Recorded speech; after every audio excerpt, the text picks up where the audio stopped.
जय गुरुदेव।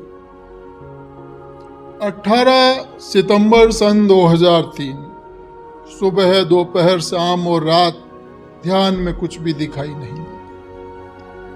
19 तारीख की शाम को ध्यान में कुछ मिनटों के लिए अंट संट चीजें दिखाई देती रही, जैसे वीरानगी, टूटे मकान, ये सब जो लिखने में नहीं आ सकते। 19 तारीख की रात में करीब 2:30 बजे लघु शंका के लिए आंख खुली। लघु शंका करने के बाद मैं लेटे लेटे ध्यान करने लगा। आंख बंद करते ही हजारों मील लंबा चौड़ा महल सा दिखाई दिया। वास्तव में वो महल तो नहीं था, पर इशारे में और कुछ लिखा भी नहीं जा सकता है। अनेकों अनगिनत खंबे सोने के बने थे।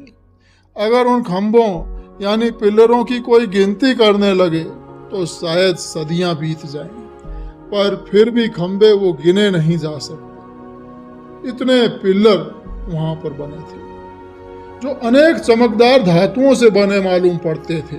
उन पर अति से अति सुंदर मालाएं, लड़ियां शोभायमान थी। कहीं किसी पिलर पर कुछ सीप जो वर्णन और लिखाई में नहीं आ सकता। उन पिलर और लड़ियों की चमक, उससे लाखों मील लंबा चौड़ा लोक वो रोशन था और अत्यंत सुंदर जगमगाहट वहां थी उस सीन की। उसके क्षण क्षण में अति से अति सुंदर सीन बदल रहे थे। इस सीन का मैं एक सुई की नोक के बराबर इशारा भी नहीं कर सकता। कंप्यूटर से बनाकर लगाया है ये केवल एक इशारा मात्र है। जो बाईं तरफ दिखाया गया है वो आप देखिए। 20 तारीख से लेकर 24 तारीख तक यानी 5 दिनों तक ध्यान में सुबह, दोपहर, शाम और रात्रि में कुछ भी दिखाई नहीं दिया। 24 तारीख को सुबह ध्यान में केवल कुछ क्षणों के लिए दिखाई दिया कि एक जंगल है। उसमें बड़ी बड़ी लंबी लंबी और चौड़ी बैरक जैसी है जो चलती फिरती नजर आ रही थी। यह सीन केवल कुछ क्षणों के लिए ही दिखाई दिया और फिर आलोक, और फिर कुछ दिखाई नहीं दिया। 25 तारीख की सुबह, दोपहर, शाम और रात ध्यान में कुछ भी दिखाई नहीं दिया, पर गुरु महाराज की असीम कृपा से 25 तारीख की रात में उनकी दया मेहर से पहली माला शुरू करने से ही हल्की रोशनी हो गई और अनहद भी चालू हो गया, जो सिर के सेंटर में, सिर से दूर सुनाई दे रही थी। और सिर के सेंटर में कुछ हो रहा था जिससे बड़ा आनंद महसूस दे रहा था। ऐसा कई महीनों के बाद हुआ है। उस समय मन, बुद्धि, चित्त सब शांत थे और सुमिरन में लगे हुए थे। ये सब 5वीं माला तक रहा और फिर कुछ कमी हो गई और शेष 3 मालाएं साधारण तरीके से हर रोज की तरह ही पूरी की। सुमिरन जिस तरीके से शुरू हुआ था ऐसा मालूम दे रहा था, यानी सुमिरन के आधार पर मैं सोच रहा था कि आज कुछ होगा, या सभी के बारी बारी से दर्शन होंगे, या फिर सूरत आराम से बाहर जा सकती है। लेकिन दोनों में से ऐसा कुछ नहीं हुआ। ऐसी हालत कई महीनों बाद हुई थी। कई महीने पहले जब ऐसा हुआ था तब काफी देर तक इससे कई गुना आनंद मिला था। और कुछ और भी हुआ था, उसका वर्णन मैं पहले उसी तारीख में कर चुका हूँ। जब मैं सुमिरन पर बैठा तो मैंने ध्यान को केंद्रित करने की कोई कोशिश नहीं की थी। अपने आप सब कुछ हो गया। मैं पहले भी कई बार बता चुका हूँ कि जब मालिक की मौज मर्जी होती है तभी कुछ हो सकता है, पर बैठना जरूर है। न जाने कब क्या मौज हो जाए। हे दाता, आपकी बड़ी दया है।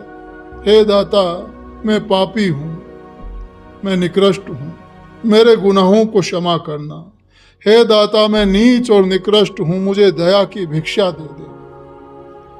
26 तारीख की रात्रि में ध्यान में गुरु महाराज की असीम कृपा से दिखाई दिया कि एक वीरांगना मेरे सामने मेरे से 4-5 फीट के फासले पर नाचती हुई आई और मेरे सामने आकर खड़ी हो गई। हेल्थ में दुबली पतली थी, चुस्त पजामा पहना था, सिर के ऊपर अच्छी बड़ी चुन्नी ओढ़े हुए थी, जिसका रंग सरसों के फूल के रंग से भी हल्का था।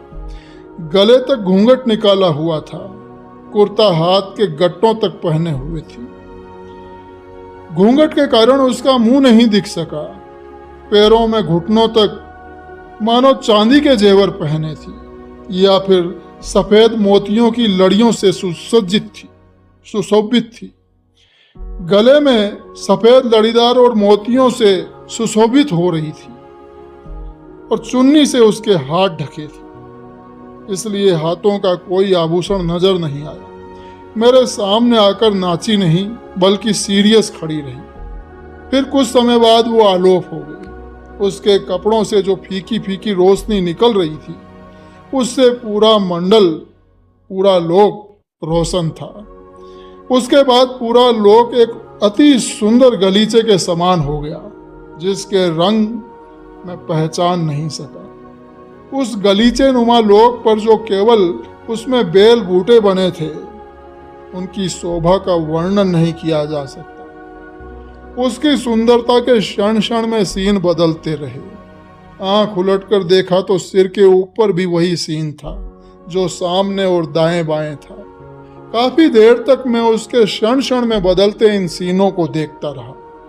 उस गलीचे के बेल बूटों से मधुर रोशनी हो रही थी, जिससे वो गलीचा बहुत ही खूबसूरत दिखाई दे रहा था। 27 तारीख से लेकर 3 अक्टूबर सन 2003 यानी 7 दिनों तक ध्यान में सुबह, दोपहर, शाम और रात कुछ भी दिखाई नहीं दिया, जैसी दाता की मौज। 4 अक्टूबर की दोपहर ध्यान में आज काफी दिनों के बाद मालिक की दया हुई और दिखाई दिया कि पूरे लोक में एक किस्म की घास सी जमी हुई है, जिसकी लंबाई 8, 10, 12 इंच की होगी। कुछ देर तक इसके सीन बदलते रहे और फिर आलोप हो गई और ऐसे निशान से रह गए जैसे इसको किसी ने दांतली से काट दिया हो। फिर पूरा लोक जगह जगह पर झाड़ियों जैसा हो गया। उसके बाद ऊंची नीची जमीन दिखाई देने लगी। फिर एक बहुत चौड़ा दरिया सा दिखाई दिया। उसकी लंबाई का कोई अता पता नहीं था। उसमें पानी बिल्कुल नहीं था, केवल दरिया के रूप में सफेद रेत दिखाई दे रही थी। काफी देर तक इसके सीन बदलते रहे। इस रेत की सफेदी से पूरा लोक रोशन हो रहा था। जहां मैं बैठा था उस जगह से हजारों मील दूर तक वो दरिया दिखाई दे रहा था। उस दरिया की सफेदी से पूरा लोक रोशन था और रोशनी से जो समा बना वो अजीब, अति सुंदर रोशन हजारों मीलों तक दिखाई दे रहा था। हालांकि उसमें कोई पेड़ पौधा या पहाड़ ये सब कुछ नहीं था, न कोई बगीचा था। फिर भी अजीब किस्म का आनंद आ रहा था जो अवर्णनीय है और लिखने से परे है। कुछ देर बाद वो सब आलोप हो गया। फिर पूरा लोक न जाने किस किस्म का हो गया जो वर्णन नहीं किया जा सकता है, न उसकी यहाँ कोई उपमा दी जा सकती है। इन सबको मैं दिन के 1:30 बजे से लेकर 2:10 तक बराबर देखता रहा। फिर पैरों में दर्द अधिक होने के कारण मैं उठ गया। 5 तारीख से लेकर 6 तारीख तक सुबह, दोपहर, शाम और रात ध्यान में कुछ भी दिखाई नहीं दिया। अंधेरा ही अंधेरा रहा। 7 अक्टूबर की सुबह ध्यान में गुरु महाराज की असीम कृपा से दिखाई दिया कि एक बहुत बड़ा बाजार है, जिसके बीचों बीच कम से कम 200 फीट चौड़ी सड़क थी। उस सड़क के दोनों तरफ सुंदर बाजार लगा था।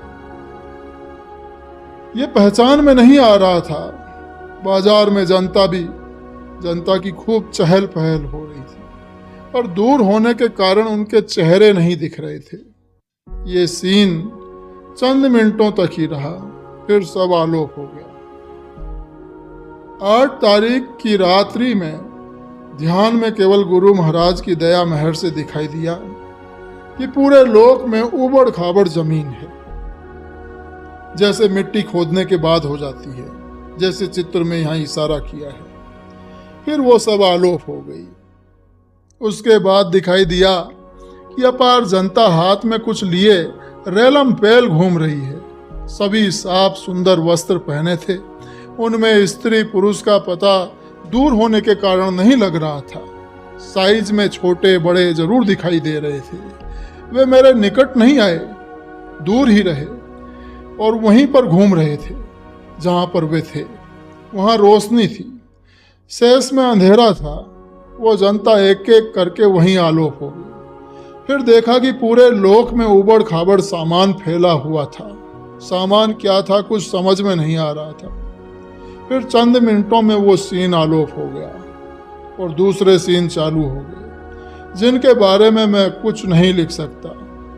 ये सीन रात के 9:40 से लेकर रात के 11:35 तक मैं बराबर देखता रहा।